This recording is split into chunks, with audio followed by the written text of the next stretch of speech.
Good morning, children. I welcome you all to this general knowledge class once again. Today, we are going to take up two new chapters from your book, which are lesson number 36 and lesson number 41.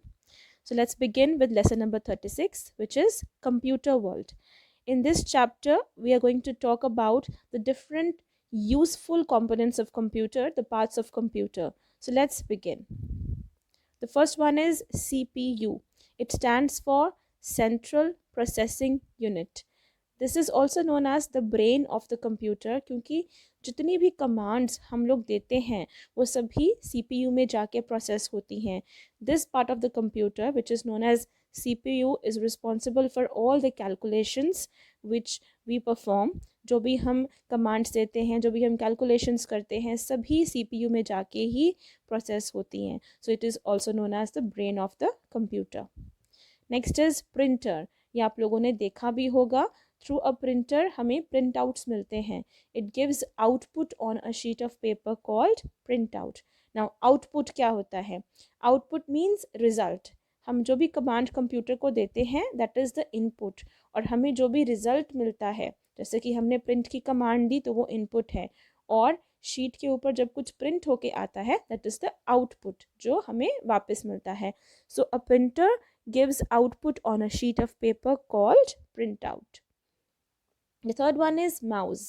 We click on it to move the cursor and objects on screen. Mouse जो है हम अपने hand में पकड़ते हैं और इसकी मदद से we click on the things, हम डिफरेंट चीज़ों पे क्लिक कर सकते हैं और मूवमेंट कर सकते हैं अपने कर्सर की. Next is monitor. It looks like a television that displays our work. Computer की जो स्क्रीन होती है उसे हम मॉनिटर कहते हैं, and it looks like a television. ये टेलीविज़न की तरह हमें लगता है. जो भी हम कमांड देते हैं, जो भी हम कुछ करते हैं, वो मॉनिटर के थ्रू हम देख सकते हैं. राइट? मॉनिटर पे सब चीज़ें अपीयर होती हैं. Next is keyboard. We type letters and numbers with its help. Keyboard जैसे कि आपने देखा होगा, it has lots of keys on it. Right? So keyboard के ऊपर हम टाइपिंग करते हैं, लेटर्स, नंबर्स, सब कुछ हम टाइप कर सकते हैं. Then we have is a CD. CD means compact disc. It is used for storing text, pictures, games, etc. CD एक storage device है. इसके अंदर हम बहुत सारी चीज़ें store कर सकते हैं, like text, कुछ भी हम अपनी documents store कर सकते हैं, कुछ pictures, games, etc. सब कुछ इसमें हम store कर सकते हैं with the help of the computer. Now let's talk about the fact file. The number one fact is Charles Babbage is known as the father of computer. The father of computer means जिन्होंने first computer develop किया, बनाया. So Charles Babbage is known as the father of computer क्योंकि दुनिया का सबसे पहला computer जो कि बहुत ही बड़े साइज़ का था, जो कि एक रूम के साइज़ के जितना था, it was developed by Charles Babbage. Second one is the average human being blinks 20 times a minute but only 7 times a minute while using a computer. Normally हम जो ह्यूमन बींग्स हैं on an average, मतलब एक minute में हम लोग 20 times blink करते हैं. ब्लिंक करना मीन्स आइज़ को झपकना. But only 7 times a minute while using a computer. लेकिन जब हम कंप्यूटर यूज़ कर रहे होते हैं तब ये जो फ्रीक्वेंसी है, नंबर ऑफ़ टाइम्स हम ब्लिंक करते हैं, झपकते हैं, वो 20 से कम होके 7 तक रह जाती है.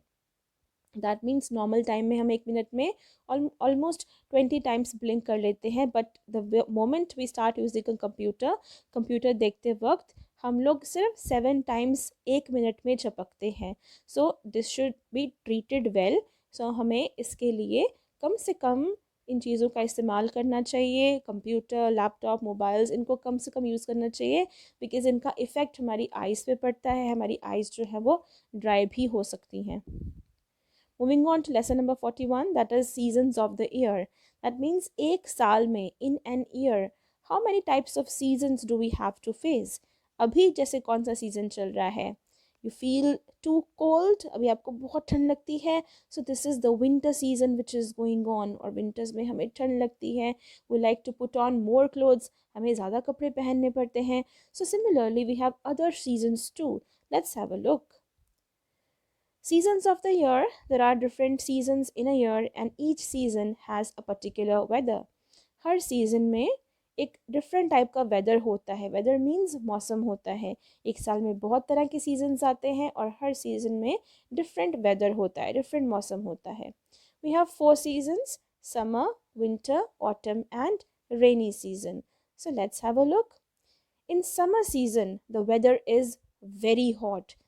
गर्मियों में, समर्स को गर्मी कहा जाता है, तो गर्मियों में मौसम कैसा होता है? इट्स वेरी हॉट, हमें बहुत गर्मी लगती है समर सीजन में। Then is winter season.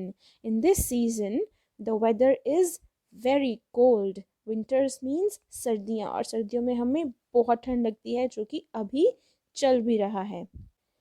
The next season is the rainy season. So what happens in the rainy season? Rainy season वो है जो बहुत ज़्यादा बरसात होती है, बारिश होती है. So in the rainy season, because of the heavy rainfall, what do we have to use? We have to use umbrellas and gumboots to protect ourselves, and we also use raincoats. हम raincoats का भी इस्तेमाल करते हैं। और क्या हो जाता है रेनी सीजन में? हर तरफ पानी भर जाता है, रोड्स पे वाटर लॉगिंग हो जाती है। वाटर लॉगिंग मीन्स जब पानी भर जाता है रोड्स पे, दैट इज कॉल्ड वाटर लॉगिंग्स। और क्या होता है? कीचड़ के गड्ढे भर जाते हैं, which are called puddles. So rainy season में अम्ब्रेला, रेनकोट्स, गमबूट्स हम यूज़ करते हैं, और रोड्स पे वाटर लॉगिंग हो जाती है, हमें पडल्स नज़र आते हैं। So we have to protect ourselves in the rainy season. The next season is the autumn season. Trees shed their leaves in the autumn season. जो autumn season होता है, इसमें trees अपने पत्तों को shed करते हैं, means पतझड़, पतझड़ का मौसम, जब जो trees हैं उनके पत्ते झड़ते हैं। So this is the autumn season. As you can see in the picture also, road पे बहुत सारे पत्ते हैं, और ये पत्ते किसी ने गिराए नहीं हैं, it is natural. इस सीजन में पत्ते झड़ते ही हैं। So this is the autumn season, right? So that's all from my side for today. I hope today's things were clear to you, the content was clear to you. So you have to solve these 2 chapters in your book, and you have to learn them nicely. There is a Google form also after this video, so please solve that Google form to check your understanding. Thanks a lot and have a beautiful day ahead.